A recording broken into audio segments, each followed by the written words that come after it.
um conflito no coração, nessa razão de existir, de ser, de viver, de sofrer.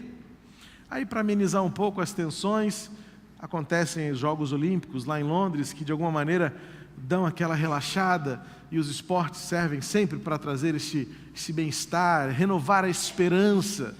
É tão gostoso perceber ali 10 mil atletas naquele momento de congraçamento, e eu fiquei louvando ao Senhor pela esperança que nasce em nosso coração, quando atletas iranianos, quando atletas sudaneses, quando atletas árabes juntam-se naquele mesmo ambiente com judeus, com americanos, com europeus, com brasileiros.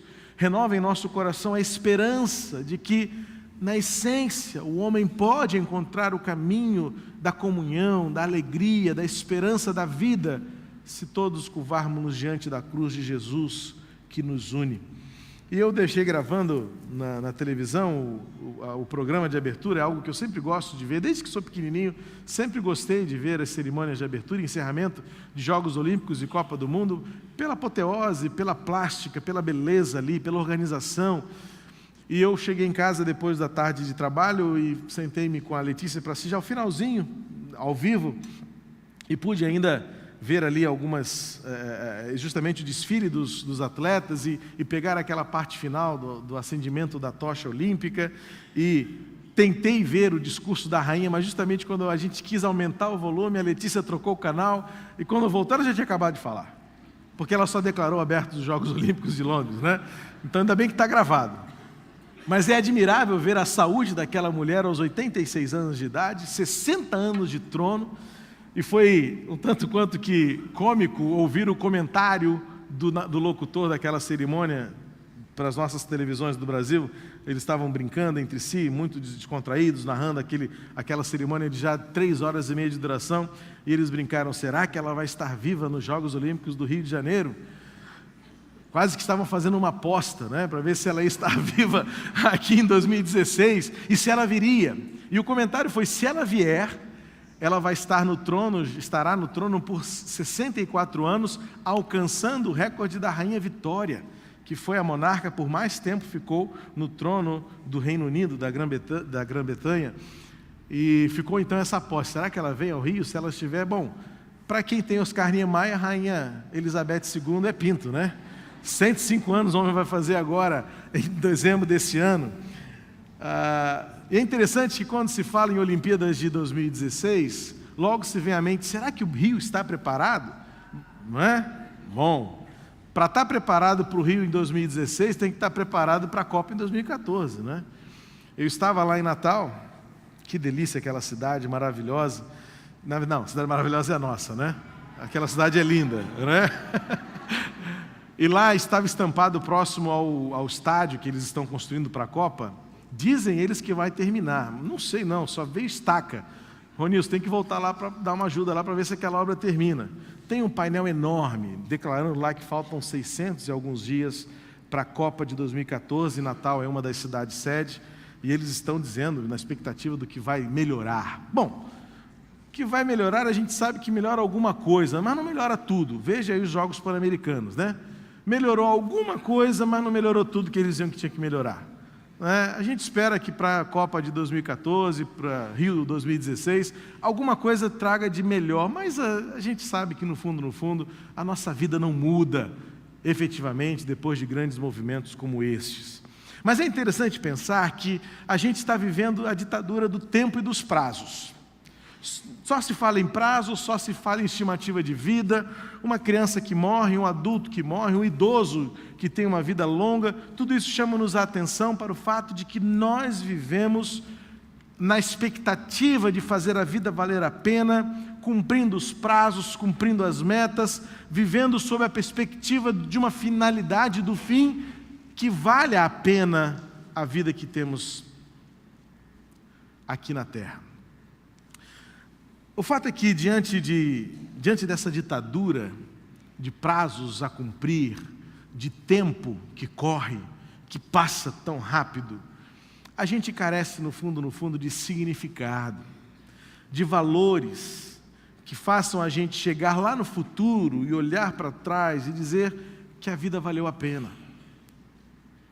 Mas dizer que a vida valeu a pena significa tomarmos decisões hoje que tenham a perspectiva daquilo que temos de enfrentar pela frente e fazer valer alguns princípios básicos que Deus nos oferece na sua palavra para que possamos estar realmente preparados para o que está por vir.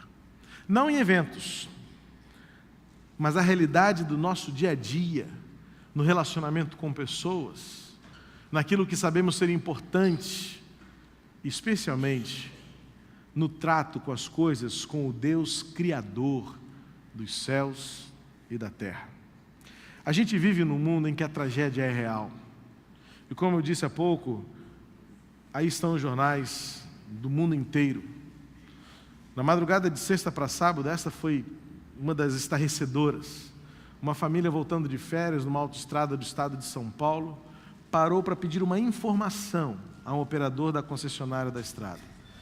Na pista ao contrário, não é o meu. Isso atende se for Deus. E aí Deus deve estar querendo falar com você agora. Desliga o seu celular, não precisa dele agora não, tá bom?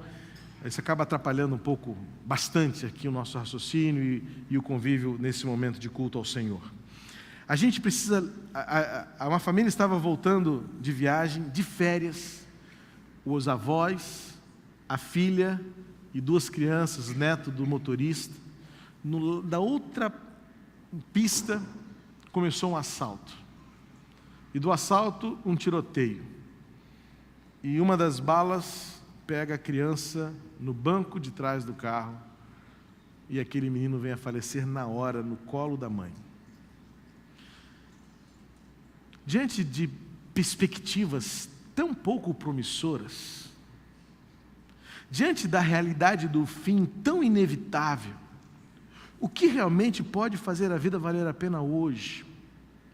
No mundo em que a tragédia é tão real, em que somos o tempo todo lembrados de que o mundo não é perfeito, de que o conto de fadas fica limitado às fábulas infantis, e de que quando os nossos filhos crescem, descobrem que a vida não é feita de maquiagem, de roupas de robôs, de bolas coloridas o tempo todo.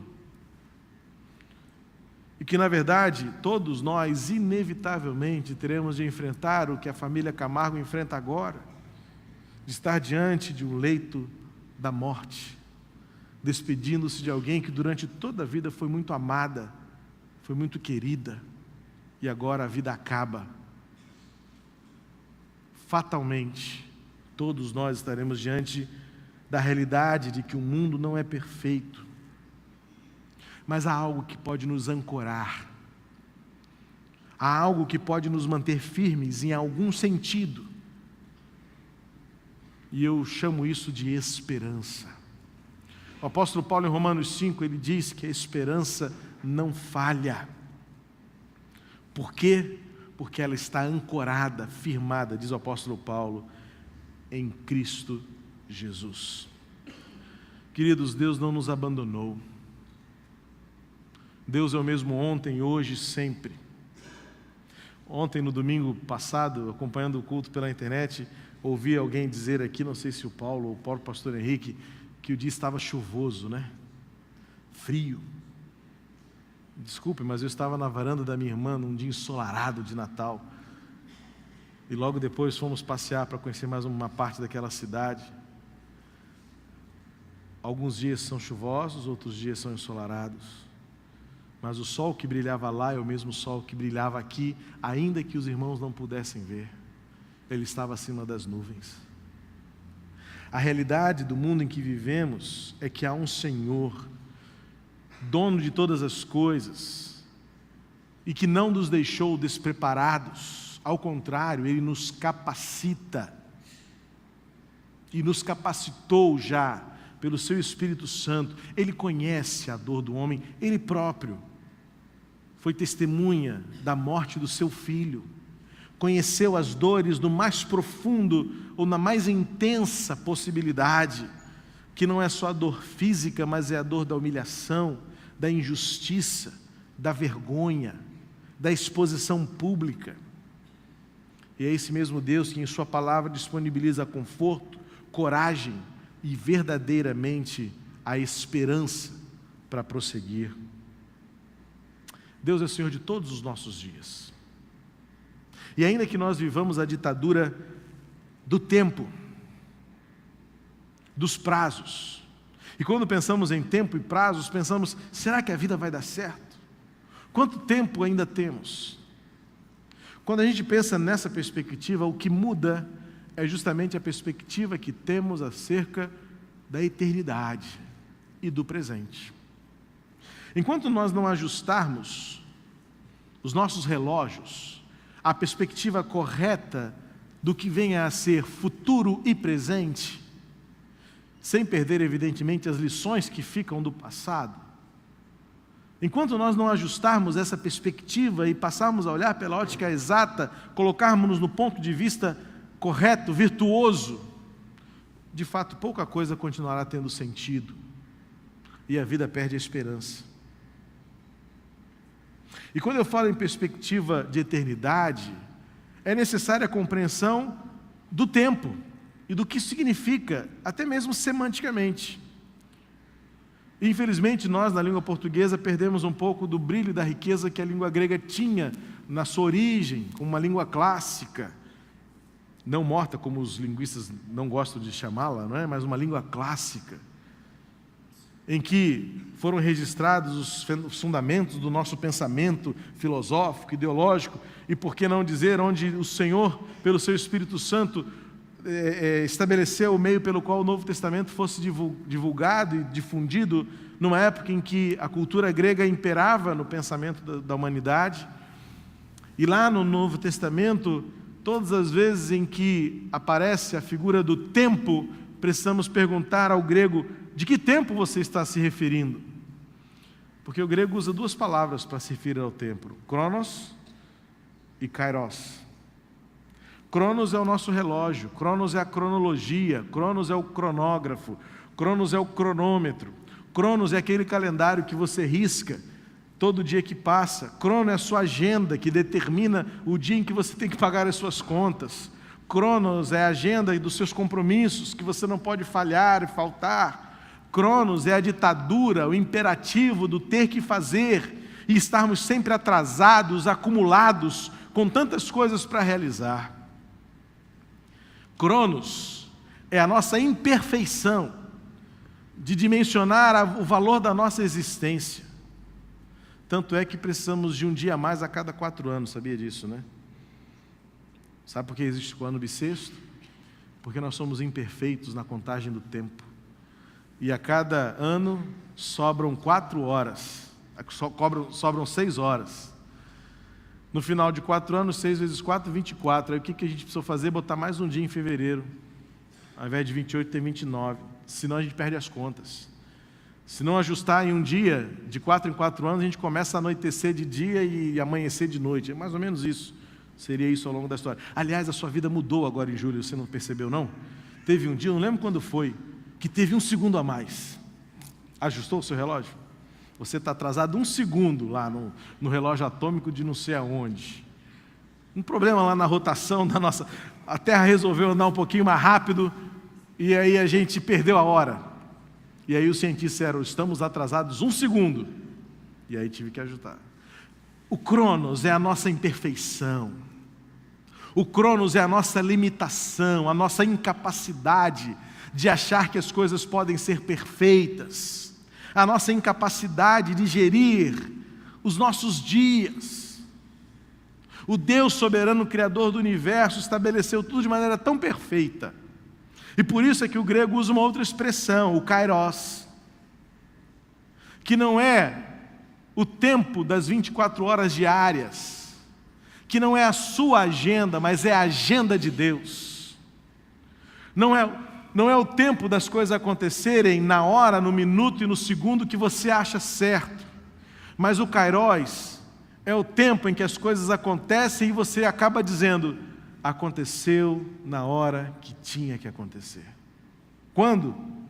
Não teve segundo, não teve minuto, não teve tempo, mas foi a hora certa das coisas se realizarem, o tempo de Deus. A nossa imperfeição, a nossa limitação, muitas vezes nos frustra diante da nossa expectativa. E eu entendo que a maneira mais eficaz, dentro dessa nossa imperfeição limitada, ou limitadora, é a gente aprender a olhar a vida pela perspectiva do que é eterno. E há um texto que nos ajuda a isso. Lá em Mateus 25, 14 a 30, na parábola dos talentos.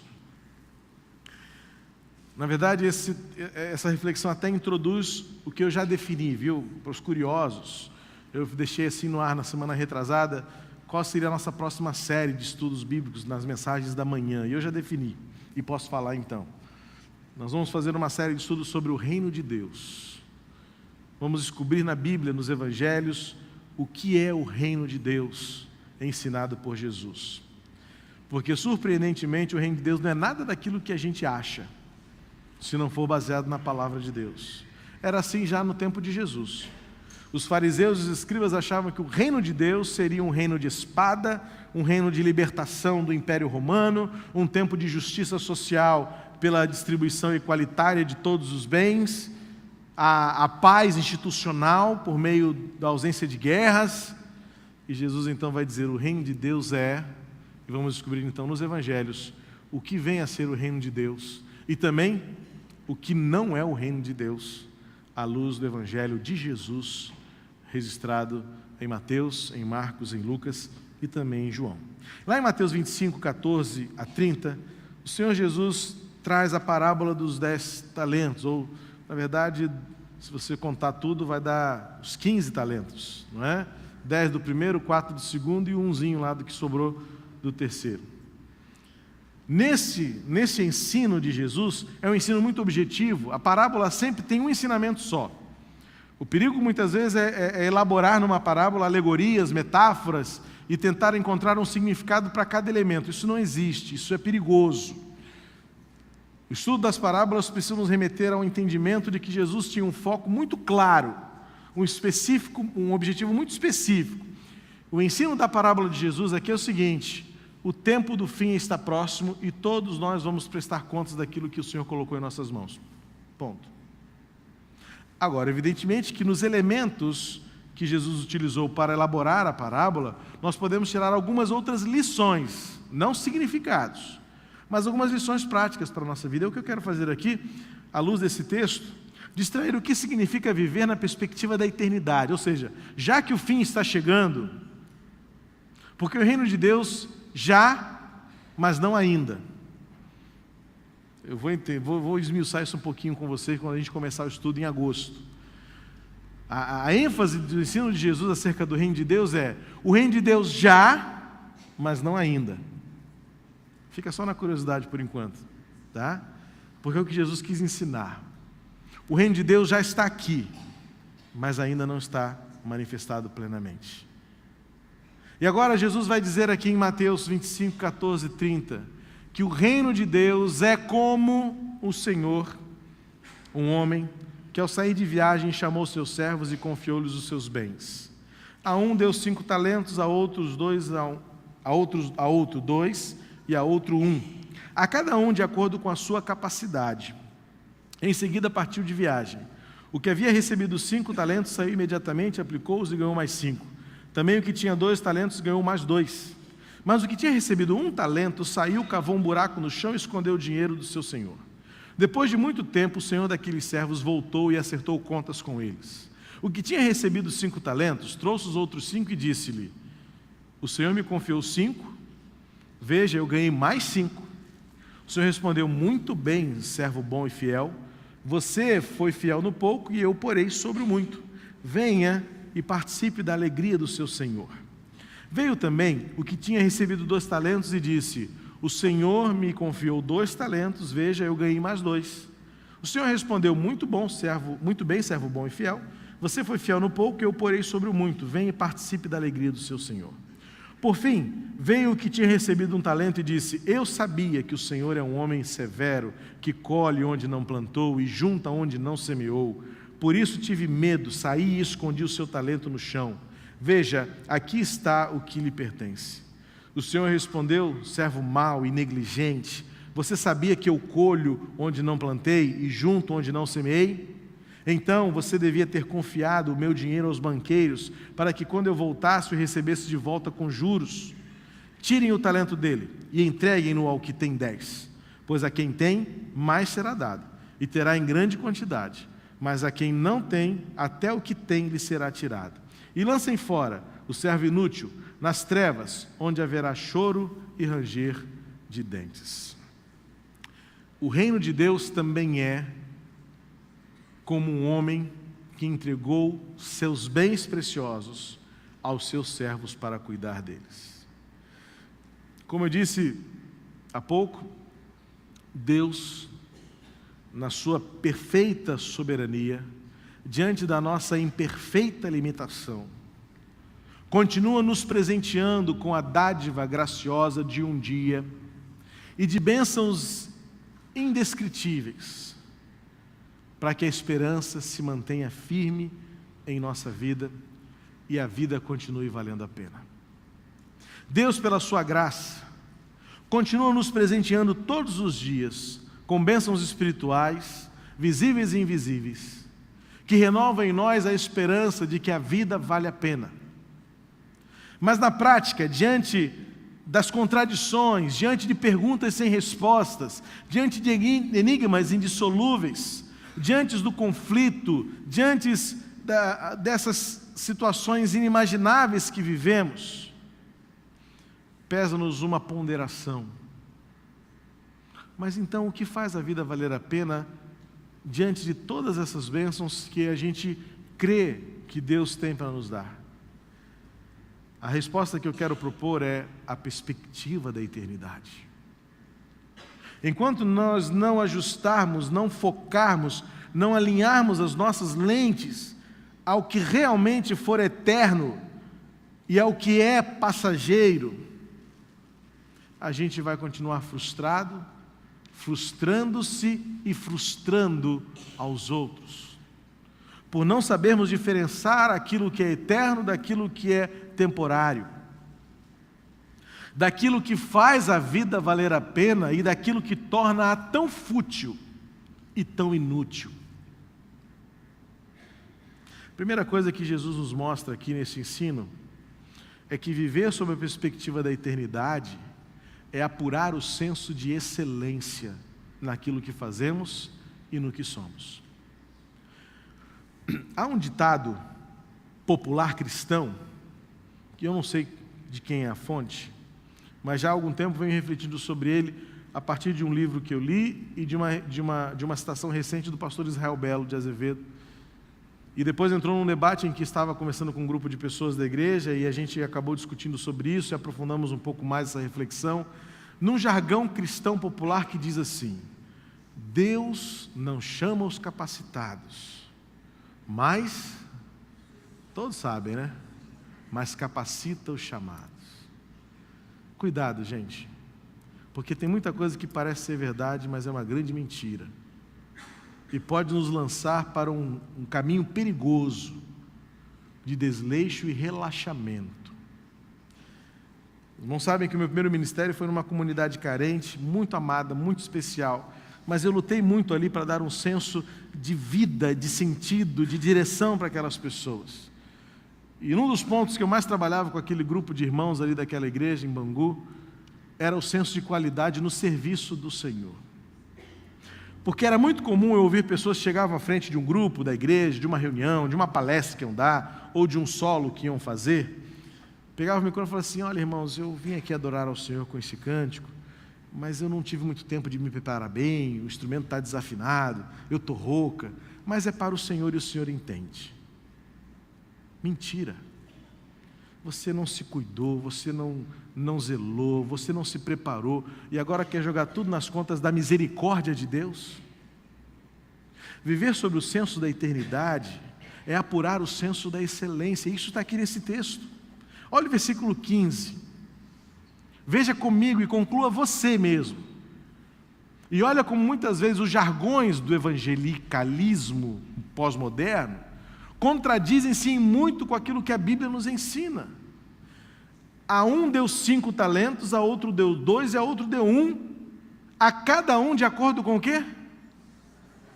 Capacidade, ou seja, o 5 tinha capacidade para gerir 5. O de 2 tinha capacidade para gerir 2. E como o Senhor é soberano e onisciente, ele já sabia que o de 1 era ruinzinho, era fraquinho, era relaxado, era medroso, era displicente, era negligente. Ele falou assim: eu vou te dar só um para não correr tanto risco.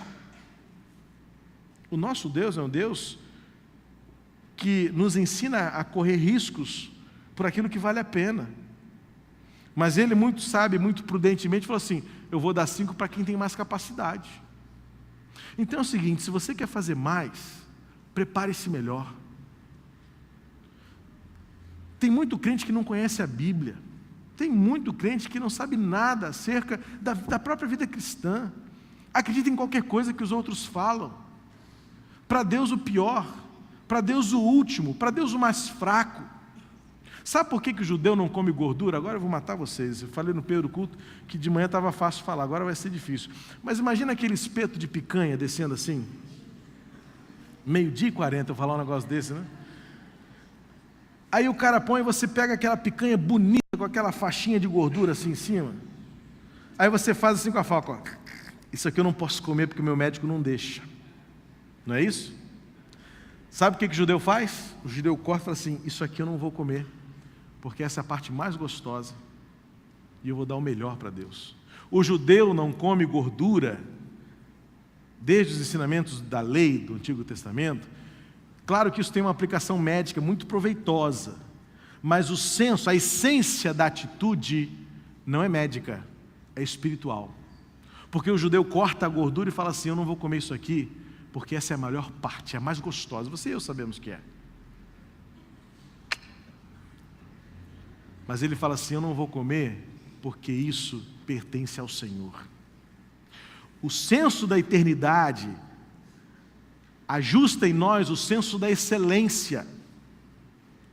Não é sermos os mais vaidosos, os mais orgulhosos, não é querermos os primeiros lugares só para aparecer, mas é para que a glória de Deus apareça por nós. Estamos num lado da glória, que não é ainda a eterna, é a glória terrena, e a glória que aparece em nós precisa ser a glória de Deus.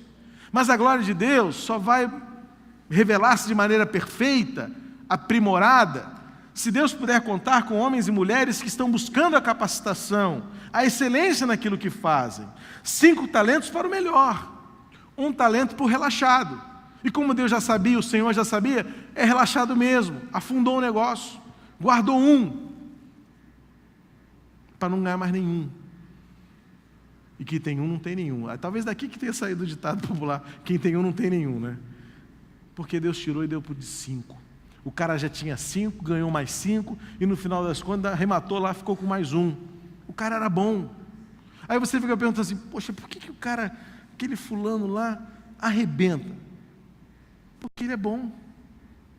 Porque ele escolheu fazer o melhor. Se dedicou aos estudos, se dedicou à palavra, se dedicou à obediência. Não é uma questão de reciprocidade. Há um erro na religiosidade cristã, que nada tem a ver com fé seguidora de Jesus, é que é o princípio da reciprocidade. Eu dou 10 para ganhar 20. Não tem nada a ver com isso. Tem muito pastor que vai lá e diz: vem cá, dá 100, porque Deus vai te dar 1000. Isso é mentira satânica, para confundir e frustrar o coração do crente fiel. Porque o crente fiel, ele recebe de Deus, e na medida do que ele já recebe, ele doa. Na medida do que ele já tem, ele dá. Na medida do que ele já viveu, ele retribui. O problema da reciprocidade é que você fala assim: Deus, ó, eu estou indo já o 7º domingo lá que eu estou indo na corrente de oração, e nada acontece. Tem crente que procura igreja aberta. Eu sei, gente. Costumo dizer: sou pastor, mas não sou bobo. Tem gente que pula de igreja em igreja, tem a corrente ali, e ainda fala assim: porque o fulano tem uma oração poderosa, vai falar terça-feira lá na igreja tal. Aí você vai. E você vai, é para adorar? Não, você vai pelo princípio da reciprocidade, você vai para receber. Pouca gente vai para dar. Pouca gente está capacitada no seu íntimo, no seu coração, para dizer: Senhor, eu estou pronto, manda brasa, que eu estou aqui para te servir. A perspectiva da eternidade é saber que, seja o tempo que for, o prazo que tivermos, tudo começa na nossa vontade de fazer o melhor. É o princípio da excelência, que vai avançar para o princípio do conhecimento da verdade. A frustração desse terceiro homem, que ganhou um só, perdeu um e foi jogado no lago onde há ranger de dentes e dores, é porque ele diz o seguinte, lá no versículo 24 e 25: eu sabia que o Senhor é um homem severo. Eu sabia. Talvez se aquele senhor fosse como eu, ainda bem que não é, mas ele já interrompeu e falou assim: para, você sabia o quê? Você não conhece nada a meu respeito. Você acha que conhece. Quantos de nós achamos que conhecemos e sabemos o suficiente para lidarmos com Deus? Tem muita gente que tem uma falsa percepção, uma impressão, uma vaga lembrança de quem Deus realmente é, que não é fruto da vivência da palavra, mas é fruto da experiência do que vocês ouvem o outro dizer. Olha o que diz Jó 42: eu te conhecia só de ouvir falar. Tem muita gente que se acha suficientemente capaz de saber quem Deus é por aquilo que os outros dizem, mas não gasta um tempo lendo a Bíblia, não gasta um tempo em oração, não pratica as disciplinas espirituais do perdão, do arrependimento, da santificação, do coração quebrantado, da adoração individual, do louvor ao Senhor com um coração contrito, com uma alma desejosa a aprender mais. Tem gente que acha que sabe tudo, e mede isso pelo tempo de igreja. Não, mas eu já sou batizado há 47 anos. E aí vai dizer como esse servo aqui: eu sabia que o Senhor era um homem severo. O Senhor interrompe e fala assim: não, olha o que diz o versículo 26. Servo mau e negligente, você sabia, aí ele faz uma pergunta: você sabia que eu colho onde não plantei e junto onde não semeei? Olha só, o que o Senhor está dizendo? Você sabia que tem alguma coisa ainda a aprender acerca de mim que você não aprendeu? Gente, o crente precisa ser um constante aprendiz, precisa se debruçar e se derramar diante da palavra, dizer: Senhor, o que de novo o Senhor tem para me ensinar? A palavra de Deus é tão viva, eu fico fascinado com ela, todas as vezes que me deparo com ela, eu descubro alguma coisa nova. E como é bom ler a Bíblia com o coração aberto para a novidade daquele dia que o Senhor tem para mim. Viver na perspectiva do fim é ajustar o nosso foco, o princípio de que há alguma coisa nova. Se você acha que já sabe tudo, cuidado, porque talvez você seja, como eu, muitas vezes sou, muito mais o servo mau e negligente do que o servo bom e fiel, que decidiu conhecer o Senhor de verdade, não confiou só nas suas impressões e nas suas experiências. Este homem do um talento, ele tinha uma impressão de Deus. Ele falava assim: o Senhor é severo, como muitos de nós somos. Quantos aqui não cresceram pensando num Deus raivoso que senta num trono em cima da nuvenzinha e fica com os relâmpagos lá olhando para baixo assim: pum, pecou, pum, fez errado, pum, mentiu. Só que o Evangelho me mostra, por meio de Jesus, um Deus que está de braços abertos, recebendo gente esquisita, gente fedorenta, gente burra aos olhos da humanidade, mas que não descansa enquanto não fizer o fedorento cheiroso, o feio bonito, o esquisito agradável, o burro inteligente, o incapaz em virtuoso. O homem de um talento estava vivendo sob a perspectiva do presente, do utilitarismo. Vou guardar para não perder, achando que aquilo era eterno. Como você acha que os seus bens são eternos, que sua roupa é eterna, que sua casa é eterna, que seus filhos são eternos. É claro, me dá um frio na barriga, um frio na espinha, doído, quando eu penso que minha filha não é eterna. Como essa semana uma mãe disse que não é normal uma mãe enterrar uma filha, ela estava fazendo isso diante de uma sepultura. Mas se nós perdermos a perspectiva da eternidade, nada faz sentido aqui. Mas quando você ajusta o senso do que é eterno, você ajusta o senso da excelência, agora o senso do conhecimento e, por último, o senso da responsabilidade.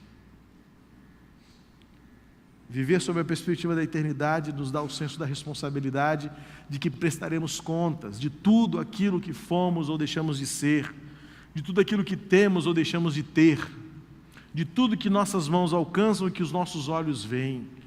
Nós prestaremos conta e não haverá desculpas, porque Deus pagou o preço mais alto por nós, pela graça, pelo amor, pela esperança, ao enviar Jesus para morrer na cruz. E quando estivermos diante dEle, como um dia Oscar Niemeyer vai estar, e ele vai dizer assim: me disseram que o Senhor não existia. E Deus vai falar assim: mas você não viu? Você construía coisas tão bonitas sobre rochas, sobre solos, usando pedras, usando madeira, usando coisas lindas. Você nunca imaginou que alguém teria criado isso antes de você? Os céus proclamam a glória de Deus, o firmamento anuncia a obra das suas mãos. E você, Oscar, achou que eu não existia? Deus vai olhar para nós e vai dizer assim: por que você não fez melhor? E aí você vai dizer: ah, foi por causa do pastor, ah, foi por causa da igreja, ah, foi por causa da minha mãe, foi por causa do meu pai, foi por causa do diácono, foi por causa sei lá de quem, do presidente da república, é sempre a culpa dele, né? Ou dela agora. E Deus vai dizer assim para você: mas o que você fez com a graça que eu revelei por você lá na cruz? Viver sob a perspectiva da eternidade é ajustar o nosso senso de responsabilidade, de que no final, todos nós, tendo muito ou pouco, vivendo muito ou pouco, daremos conta de tudo aquilo que esteve em nossas mãos enquanto aqui vivemos. Isso nos ajuda a manter a esperança, porque quando olhamos para a eternidade, nós ajustamos nosso senso de excelência, que dá qualidade àquilo que somos e fazemos. Ajusta o nosso senso de conhecimento, que nos impulsiona a querer saber mais de Deus, pela sua palavra.